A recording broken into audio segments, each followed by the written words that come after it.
ಯಾಕಂದ್ರೆ ಅವರ ವಿರೋಧಿ ಯಾರಪ್ಪ ಅಂದ್ರೆ RSS. ಮತ್ತು ಬೆಳಗ್ಗೆ ಎದ್ದ ತಕ್ಷಣ ರಾಹುಲ್ ಗಾಂಧಿಯವರು RSS ವಿರೋಧನ ಮಾತಾಡ್ತಾ ಇರ್ತಾರೆ. ಹೀಗಾಗಿ ಸಹಜವಾಗಿ RSSಗೆ ಇವತ್ತು ರಾಹುಲ್ ಗಾಂಧಿಯವರು ಕನ್ಫ್ಯೂಸ್ಡಾಗಿದ್ದಾರೆ. ಅವ್ರನ್ನ ಹೇಗಾದ್ರೂ ಬದುಕಿ ಸರಿಸ್ಬೇಕಂತ ಇದ್ದಾರೆ. ಅವರು ಬುದ್ಧಿವಂತರಿದ್ದಾರೆ, ಹಾಗೆ ನುಗ್ತಾ ಇದ್ದಾರೆ.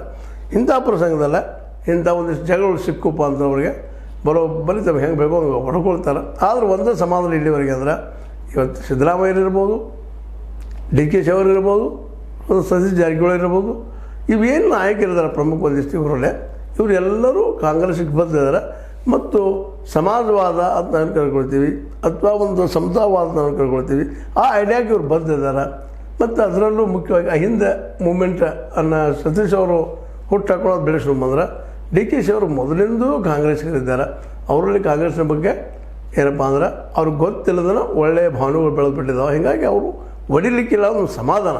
ಅದು ಇದು ಎಲ್ಲಿವರೆಗೆ ಅಂತ, ಯಾಕಂದರೆ ಕುತ್ತಿಗೆ ಬಂತಂದ್ರೆ ಯಾರಾದರೂ ವಿಚಾರ ಮಾಡೋಣ ಅಂತ ಅನ್ನೋದನ್ನು ನೆನಪಿಟ್ಕೊಂಡ ರಾಜಣ್ಣನಂತವ್ರು ಆದಷ್ಟು ಮೌನ ತಮ್ಮ ಕೆಲಸ ಮಾಡಿದ್ರೆ ಒಳ್ಳೆಯದು ಅಂತೇಳಿ ಈಗಿನ ಸಂದರ್ಭದಲ್ಲಿ ಅನ್ನಿಸ್ಲಿಕ್ಕತ್ತದ್ರಿ. ನನಗೆ ಸಮಸ್ಯೆಗಳು ಕ್ರಿಯೇಟ್ ಮಾಡೋದು, ನಮ್ಮ ಮಾಧ್ಯಮದವ್ರಿಗೆ ಏನಪ್ಪ ಅಂದ್ರೆ ಒಂದು ವಸ್ತು ಆಗೋದು, ಅದೆಲ್ಲ ಬೇಕಾ ಇವತ್ತು ಅನ್ನೋಂಥ ಒಂದು ಸಣ್ಣ ಪ್ರಶ್ನೆ. ಸೆಪ್ಟೆಂಬರ್ ಕ್ರಾಂತಿ ಆಗೇ ಆಕೈತನ, ನೀವೇನೋ ಮಾತಾಡ್ತಾ ಇದ್ದೀರಿ. ಆದರೆ ಒಳ್ಳೆಯದು ಆಗಲಿ, ಬದಲಾವಣೆ ಆಗಲಿ.